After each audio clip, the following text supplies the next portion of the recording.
Dans cette vidéo, je te parle du son et. Donc, lorsqu'on écrit, on a souvent des mots qui se terminent avec le son et.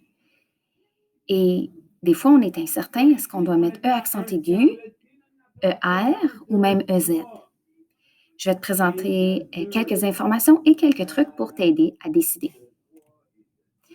Donc, plusieurs mots qui se terminent avec le son et sont des verbes, d'accord? Si le verbe dans la phrase est conjugué, il va se terminer par E accent aigu. Pourquoi? Parce que c'est un participe passé. Si tu penses au verbe avoir, OK, le participe passé, c'est le deuxième mot lorsque tu conjugues ton verbe à un temps composé. Puis ça, on l'avait vu aussi lorsqu'on a parlé des verbes conjugués plus tôt cette année avec Shrek et Donkey. Lorsque Donkey, l'auxiliaire, vient aider le verbe, Shrek, qui est notre verbe de départ, devient un participe passé. C'est notre deuxième mot. OK? Si c'est un verbe en ER, comme aimer, jouer, parler, eh bien, son participe passé sera E accent aigu à la fin. Il y a un petit truc pour t'en souvenir. Donc, tu pourrais remplacer ce verbe conjugué-là avec un autre verbe conjugué au participe passé, comme bâti ou mordu. Donc, si ton mot en son est un verbe et que tu peux le remplacer par mordu ou bâti, eh bien, il va se terminer en E accent aigu. Parfois, ça va être E accent aigu E. Ça, c'est si on accorde notre participe passé au féminin. Par contre, ton verbe va être en ER, va se terminer par ER s'il est à l'infinitif. Ça veut dire qu'il n'est pas conjugué. Donc, dans ta phrase, si ton verbe n'est pas conjugué, il va se terminer par ER.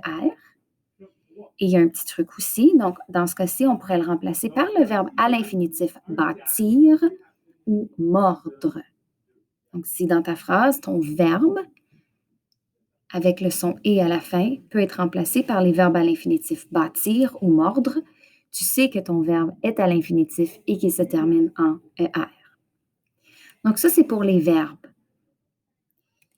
Il y a aussi quelques verbes conjugués qui vont se terminer en EZ, qui fait le son et. Et ça, c'est seulement lorsqu'ils sont conjugués avec le pronom vous. Donc, c'est vous qui fait l'action. On pourrait le remplacer par bâtissez ou mordez dans ce cas-là. Donc, ça, c'est pour les verbes, OK?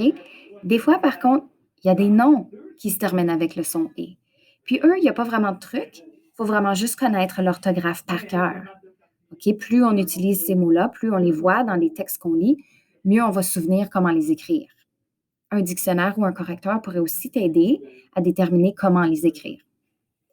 On remarque par contre certaines régularités, des choses qui reviennent souvent. Par exemple, les noms au féminin qui se terminent avec le son et vont souvent se terminer avec E accent aigu E, comme journée.